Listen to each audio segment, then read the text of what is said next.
And Carolyn D'Russo, you're over there in the new nation of Westralia, and of course it is by any way, shape or form now an empire with 53 seats belonging to the ruling party, and then the dissidents total just 6 in the lower house.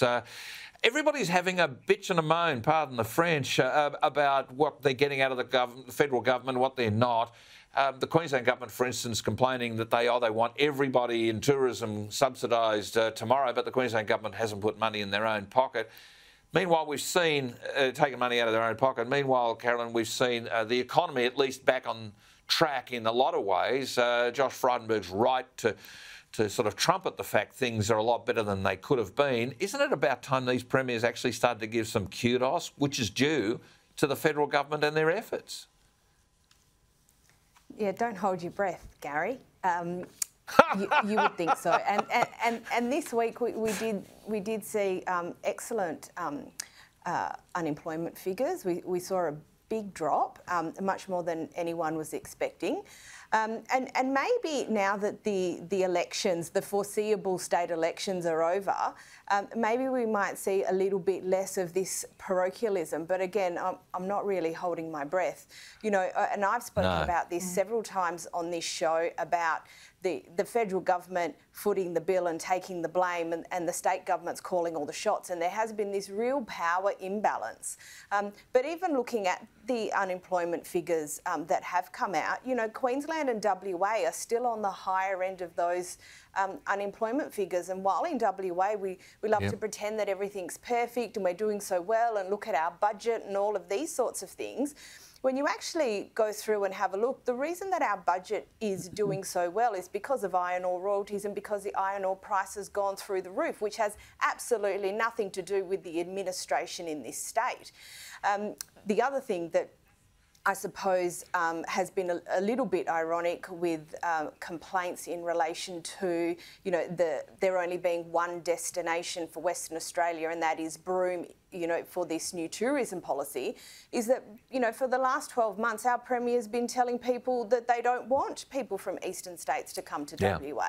And now you're complaining that the federal government isn't facilitating people coming from the eastern states into WA. So you should be very careful what you actually wish for, because we do have a lot of tourism operators who are struggling here. And while we don't have recent figures just yet to the end of the year, the tourism figures up to the end of the September quarter last year were really quite dire when you have a look at how big the drop in interstate travel was. So it dropped 788 million for that quarter, where intrastate travel only went up, I think, about 98 million. So we are still way under where we need to be, and we do really need that interstate travel. Yeah, we do. I mean, Leisa, hopping on a plane as I did this week, I must say it was a little nerve-wracking, that first flight. Not the flight itself, but what processes you've got to go through. So you want a bit of confidence back in the scheme of things. But if the federal government is also still nervous about the power state governments may wield when it comes to border changes, you know, about their packages that they're putting out there, it's not unreasonable that, you know, little wimpy me would be a little bit sort of uncertain. But let's face it, we need some certainty. We need some confidence back in the economy. Well, you're not alone. Every business person I speak to who has now started to say, well, I have to make that trip interstate from Queensland, are worried about, look, will I come back and then find myself suddenly in quarantine? And if we look how this has played out, I remember sitting here talking at the time when National Cabinet was announced, and we were all saying, this is great to see everybody brought around the one table. Well, it's been a debacle because they really have just put the premiers and the chief ministers up as heroes. We've seen them, all of the incumbents, re-elected. So we've put them in a completely powerful position as far as, you know, with the electorate, the old, we're keeping you safe. So they all got back in.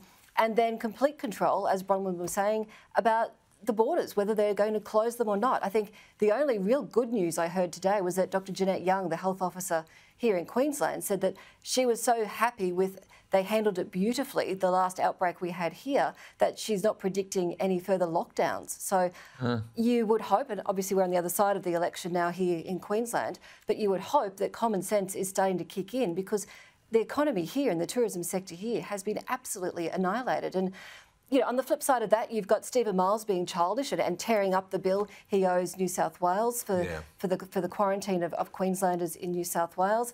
And then we get the lion's share in Queensland for these half-cost tickets. So if anyone is meant to be, I think, angry about this, it should be Gladys Berejiklian, because she's carried the country through the quarantine. She's been the gold standard as to what to do.